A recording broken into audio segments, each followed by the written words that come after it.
Le zapping islamique, épisode 1. Êtes-vous bien attaché? Attention, ça va swinguer. Comment défendre l'islam sunnite en 2024? Comment défendre tous ces textes-là?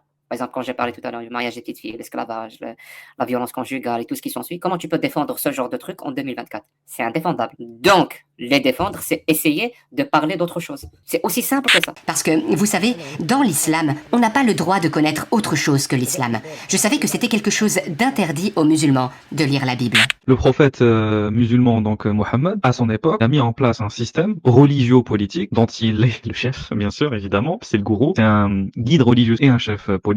Qui dit politique dit, à cette époque-là, il n'y avait pas de séparation des pouvoirs. Il était le juge suprême, évidemment. Il était le législateur, même si derrière il dit Allah est le législateur, mais il était aussi législateur avec Allah. C'est vrai que dans le Coran, on fait toujours référence à Allah et au prophète ensemble. Et à la fin, c'est toujours le prophète qui a des dérogations bizarres, donc on sent quand même la patate derrière. Il y a tout concentré en une seule personne, à la base, en islam. Et du coup, il a fondé un État musulman à la hauteur de n'importe quelle confédération tribale, sous une bannière religieuse. Et à notre époque moderne, c'est la même chose que veulent reproduire les fondamentalistes. Voilà, eux veulent refonder cet État islamique, surtout depuis la chute du califat ottoman. Oui, c'est vrai qu'il fallait que je sois prudent et que j'y aille doucement dans cette démarche vers le baptême.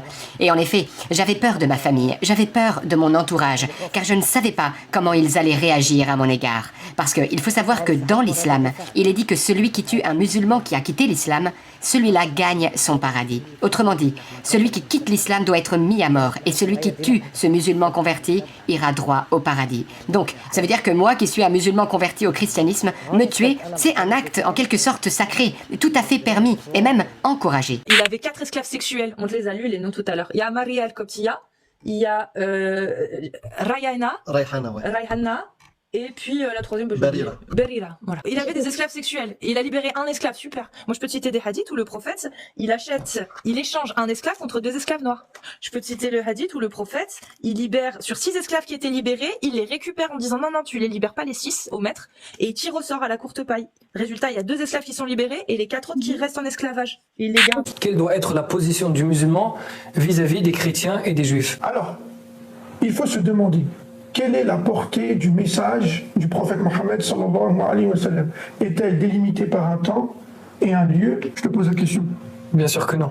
Donc, si elle n'est pas limitée par un temps et un lieu, c'est-à-dire que les juifs et les chrétiens et tous les non-musulmans doivent croire à son message. Non. Car il est venu avec la vérité. Pour conclure, si tu ne crois pas au prophète Mohammed sallallahu alayhi wa sallam et sa révélation qui est le Coran et la Sunna, Tu n'es pas musulman. tu ne peux pas être musulman. Tu ne peux pas être frère. On ne peut pas considérer un juif ou un chrétien comme notre frère. S'il n'est pas musulman, il ne peut pas être notre frère, bien évidemment. Attention, mes frères humains. L'adoration rend aveugle.